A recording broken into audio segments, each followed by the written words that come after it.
চট্টগ্রামের ফটিকছড়ি উপজেলার কাঞ্চননগর ইউনিয়নে চুরির অপবাদে এক কিশোরকে পিটিয়ে হত্যার অভিযোগ পাওয়া গেছে। নিহত কিশোরের নাম মোহাম্মদ রিহান উদ্দিন মাহিন। 22 আগস্ট ভোরে ইউনিয়নের শাকর আলী তালুকদার বাড়ির চেঙ্গার ব্রিজ এলাকায় এই ঘটনা ঘটে। এই সময় মাহিনের সমবয়সী মানিক ও রাহাত নামের আরও 2 কিশোর এবং মাহিনের বাবা লোকমান মারাত্মকভাবে আহত হয়।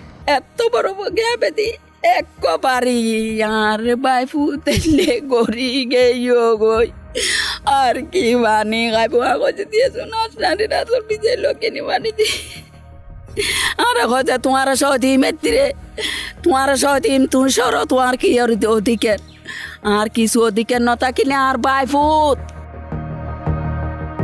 তবে যে ঘর থেকে চুরি করা হয়েছে বলে অভিযোগ উঠেছে মাহিনের বিরুদ্ধে, সেই ঘরের বাসিন্দা এবং প্রতিবেশীরা বলছেন ভিন্ন কথা।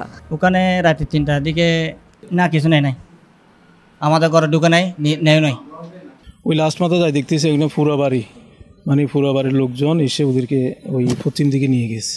তো সকাল ঘুম থেকে উঠে দেখি যে শুনতেছি ঘটনা মানে যেটা এখন একজন মারা গেছে ও মানে এরপরে পুলিশ আসছে, পুলিশ আসার পরে এদেরকে বাকি 2 জনকে নিয়ে গেছে। এই যখন নিয়ে যাচ্ছিল আর কি তখন অনেক লোকজন মানে ধরছে, ধরার পরে ওদিকে নিয়ে গেছে। ওরাও জানে না, ওরাও যখন এই যে চিল্লাচিল্লি শুরু হয়েছে তখন ওরা ঘুম থেকে উঠছে, ওঠার পরে দেখতেছে যে ওদেরকে ওদিকে নিয়ে যাচ্ছে। পরবর্তীতে 999-এর সংবাদ পেয়ে ঘটনাস্থল থেকে মরদেহ উদ্ধার করে পুলিশ। আর ঘটনায় জড়িত সন্দেহে আটক করা হয়েছে 2 যুবককে।